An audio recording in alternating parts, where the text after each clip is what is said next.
It's a bit gray and rainy outside today, isn't it?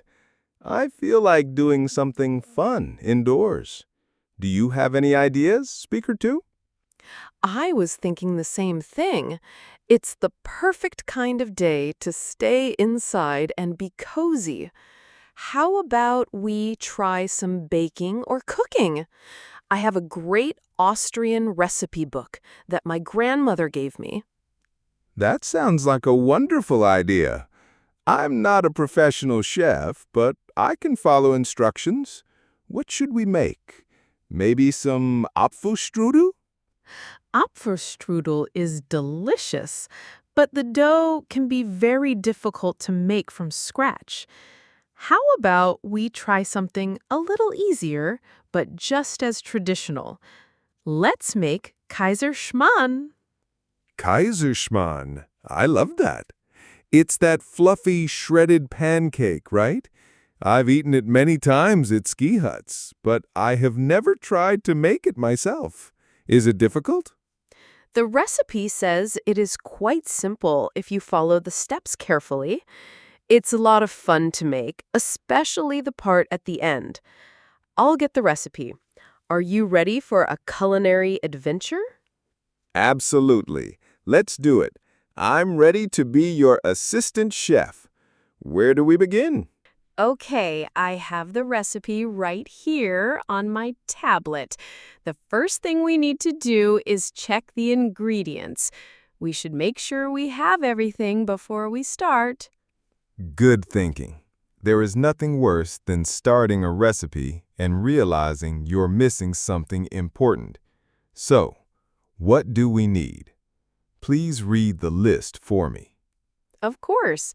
According to this recipe, for 2 people, we will need 4 large eggs, 200 milliliters of milk, 150 grams of all-purpose flour, and 30 grams of sugar. Okay, let me check. We have plenty of eggs in the refrigerator. Here is the milk, and I see a bag of flour in the pantry. Yes, here it is. And we have sugar right here on the counter. What's next? Great. The list also says we need a pinch of salt, 50 grams of raisins, which are optional, and 2 tablespoons of rum to soak the raisins in. A pinch of salt? Easy. We have that. And look, here is a bag of raisins. I like raisins, so let's add them. Do we have any rum? I think there is a small bottle in the cabinet above the stove. Yes, here it is. And finally, we need butter for the pan and some powdered sugar for dusting at the end. I see butter in the fridge, and there's a container of powdered sugar right next to the flour. It looks like we have every single ingredient. We are prepared. Perfect.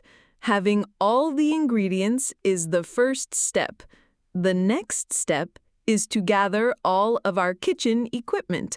A good cook always prepares their workspace. That makes sense. It helps everything go smoothly. So, what tools do we need for this recipe? Let's see. The recipe says we need 2 medium-sized mixing bowls. It is important to have 2, not just 1. We also need a whisk or an electric mixer if we have one. Okay, I can get the bowls from the cupboard. Here are 2 bowls, and I see a whisk in the drawer. We also have an electric hand mixer. Which one is better? The electric mixer will be much faster and easier for beating the egg whites later. Let's use that. We will also need measuring cups and spoons for the flour and sugar, to be precise. Right.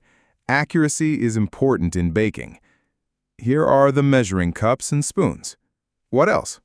We need a large non-stick frying pan. In Austria, we just call it a Pfanne. And we will need a spatula to flip the pancake and 2 forks for the final step. Okay, I have the big frying pan right here, and I'll get a spatula and 2 forks. I think that's everything on the list. Our kitchen counter is starting to look very professional. Excellent. Now the fun begins. Let's look at the first step in the instructions. It says, carefully separate the eggs. Place the egg whites in one bowl and the egg yolks in the other. Separating eggs. I have seen this on cooking shows, but I have not done it many times myself. It looks a bit tricky. The goal is not to get any yolk in the egg white, correct? That's exactly right. If even a tiny drop of yolk gets into the whites, they will not become fluffy when we beat them. Do you want to try it? Yes, I'll give it a try. Okay, so I crack the egg on the side of the bowl, then I gently open the shell and pass the yolk back and forth between the two halves of the shell, letting the white fall into the bowl below. You're doing it perfectly. Just be slow and careful. Don't let the sharp edge of the shell break the yolk. Okay, one is done. The yolk is safe and the white is in the bowl. Whew, that was stressful. 3 more to go. This requires a lot of concentration. You are doing a great job. It gets easier with practice. This is a very common first step in many Austrian pastries and desserts, like cakes and soufflés. There, all 4 eggs are separated. We have a bowl of beautiful yellow yolks and a bowl of clear egg whites. Step 1 is complete. I feel very accomplished already. Great work. Now for the next step. The recipe says, in the bowl with the egg yolks, add the sugar, milk, and pinch of salt. Whisk together until combined. Okay, so we are focusing on the yolk mixture first. I have the sugar, and I will add the 30 grams. And you said a pinch of salt? How much is a pinch exactly? It's just a very small amount, what you can hold between your thumb and your first finger. It is not an exact measurement. It just helps to bring out the other flavors. Got it. A small pinch of salt. Now I will pour in the milk. The recipe says to add it slowly while whisking. This should prevent the batter from getting lumpy, right? Exactly. If you pour it all in at once, it can be difficult to get a smooth mixture. So, pour a little milk, whisk, then pour a little more. I am whisking now. The mixture is turning into a lovely pale yellow color.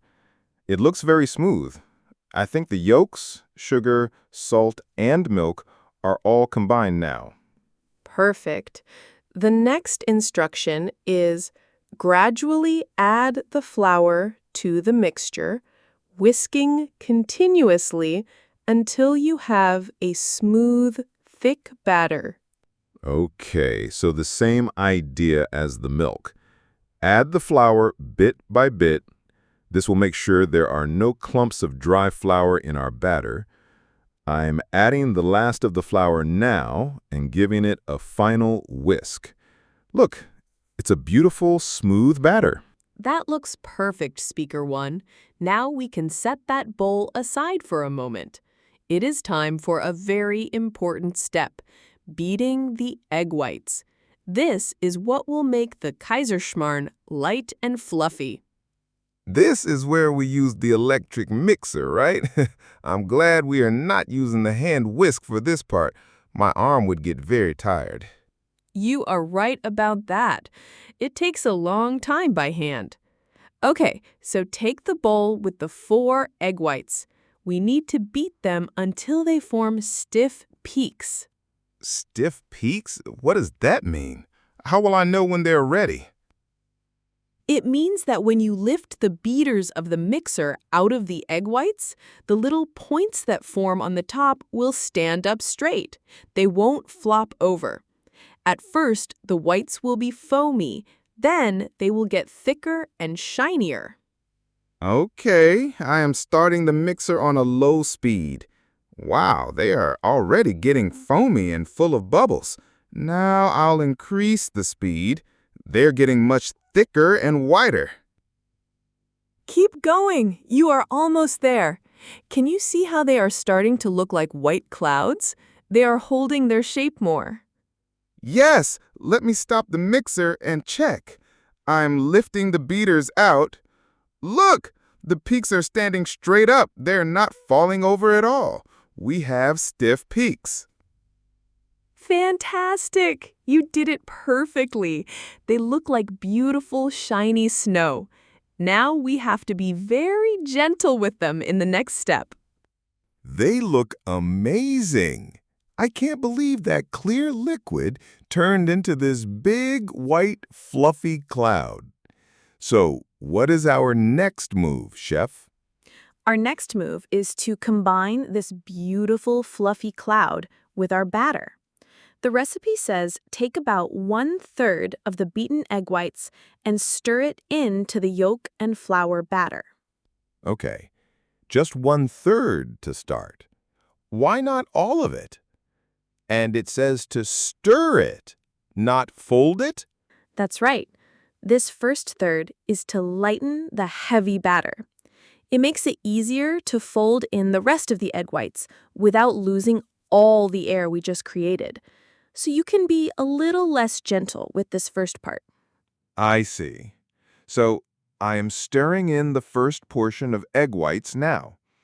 The batter's color is getting lighter, and it feels much less dense.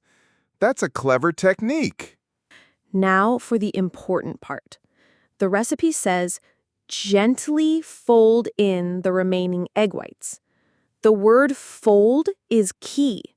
We don't want to stir anymore because stirring would push all the air out. So, how do you fold something? Can you show me? Of course, you use a spatula.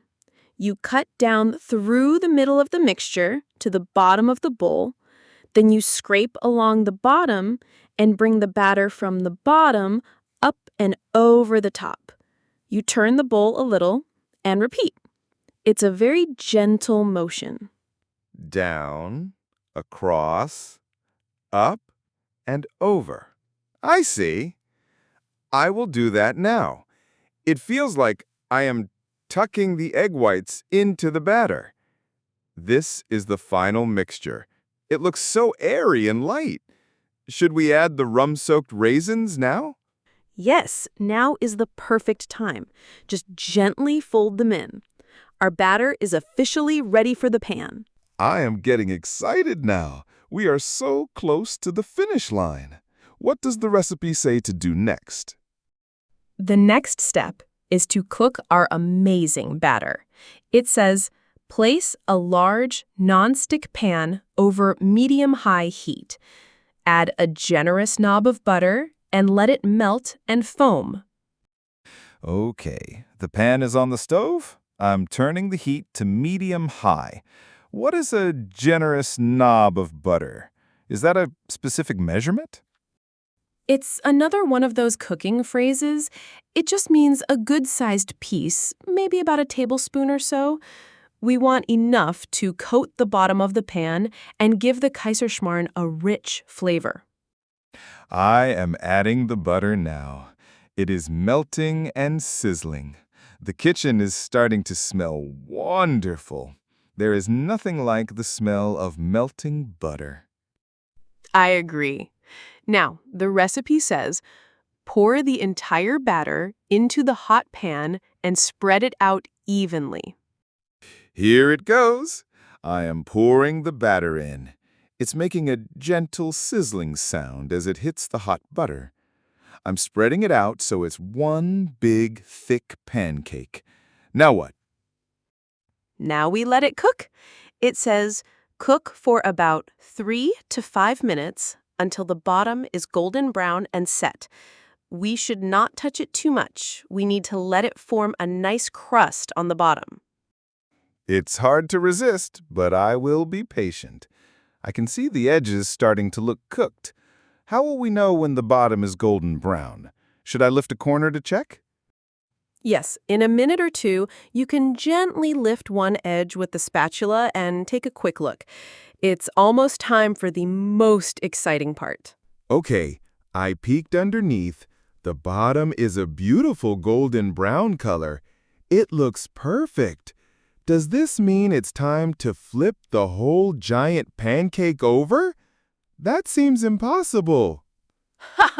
No, that's the best part about Kaiserschmarrn.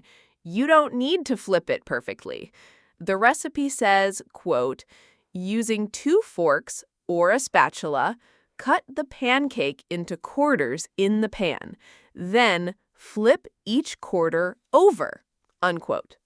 Oh, that is so much easier. I was imagining a big mess. Okay, I am cutting it into 4 pieces. Now I will flip each piece. That was not so hard after all.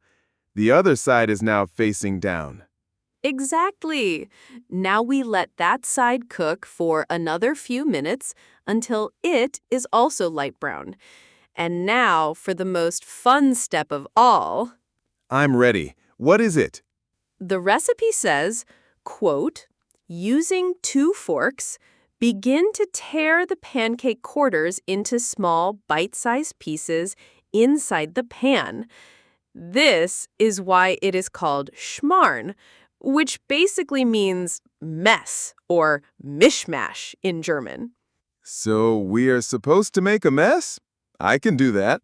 I am taking 2 forks and just tearing the pieces apart. This is very satisfying. It's much more fun than cutting a regular pancake neatly. This is what makes it so unique.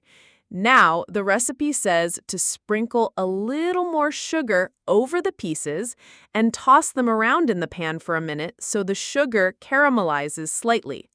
I am adding the sugar now. I can hear it sizzling. The pieces are getting lovely caramelized edges. The smell in this kitchen is absolutely incredible. It smells divine. We are at the final step. The Kaiserschmarrn is cooked, torn, and lightly caramelized. According to the recipe, our masterpiece is ready to be served. Fantastic. How do we serve it? Do we just put it on a plate? Yes, we transfer all the pieces from the pan onto a large plate or a platter. Then, for the final touch, the recipe says, dust generously with powdered sugar. I have the powdered sugar and a small sieve. Dusting it over the top makes it look like fresh snow on a mountain. It looks so professional and delicious. It looks just like the pictures in the cookbook. Traditionally, in Austria, Kaiserschmarrn is served with a side of fruit compote. I have a jar of homemade Zetzkin roaster, which is a thick plum compote. It goes perfectly with it. Oh, that sounds amazing. The warm, sweet pancake with the slightly tart fruit compote. My mouth is watering. Let's not wait any longer. Let's try it. Okay, let's take a bite. Get a piece that has a nice caramelized edge. What do you think? Wow, it is so light, so fluffy, and so incredibly delicious. The raisins add a nice little burst of sweetness. We did it! We actually made authentic Kaiserschmarrn. We did, and it's perfect. See, following a recipe together is so much fun, and the result is so rewarding. This was a great way to spend a rainy afternoon.